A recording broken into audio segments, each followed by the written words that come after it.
Hello, everyone. I'd like to go over something that came to me the other day while I was in the store and take a look at the price of these steaks. Now, that may not be a lot to some people, but it's a lot of money to poor people like myself. Look, $61 for 2 steaks. Can you imagine that? But while I was walking, something occurred to me. They are actually raising these prices to force people to eat their overly processed food. And you know what that's going to do to us if we eat overly processed food? It's going to kill us.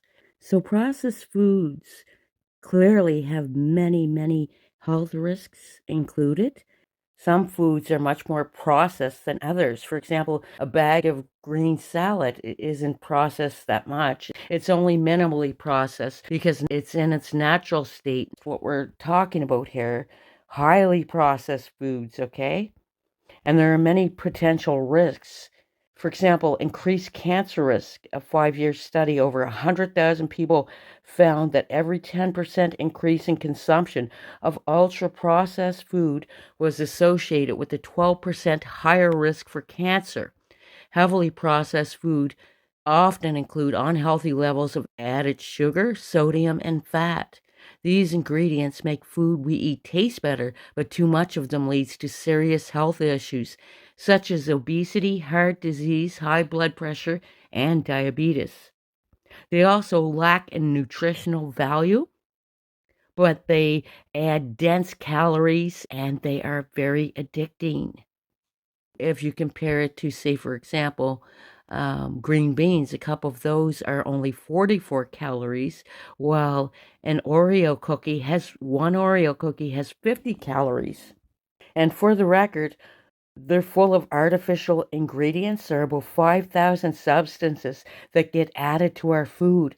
Most of them have never even been tested by anyone other than the company using them. This includes additives to change color, texture, flavor, and odor, as well as ingredients like preservatives and sweeteners.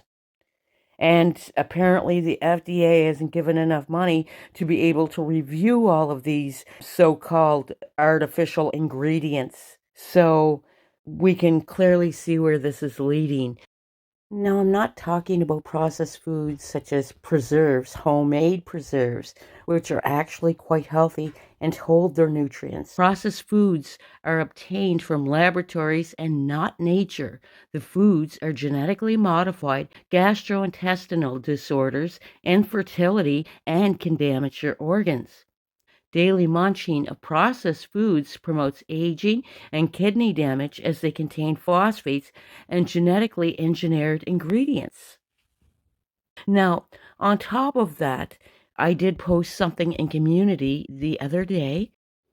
Canada issues a new travel advisory update for the United States.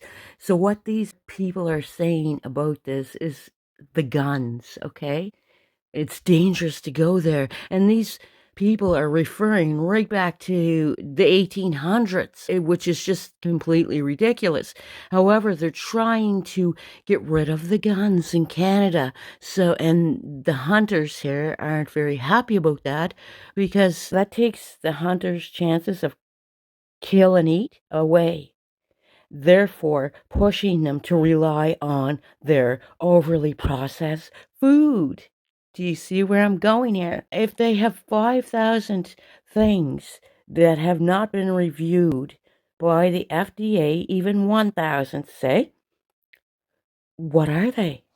We have no idea what they are. Are they bugs, for example? And it's a known fact that they can make you very ill as well, but maybe not to the Dardet. Because, well, if they have reptilian blood, they will require bugs. This all ties in together of upping the prices for the food so dramatically that all you can afford is overly processed food to eat, as well as take the guns away. Then you have to buy food, and if it's too expensive, there you are. Anyways, let me know what you guys think. King Jesus bless you all.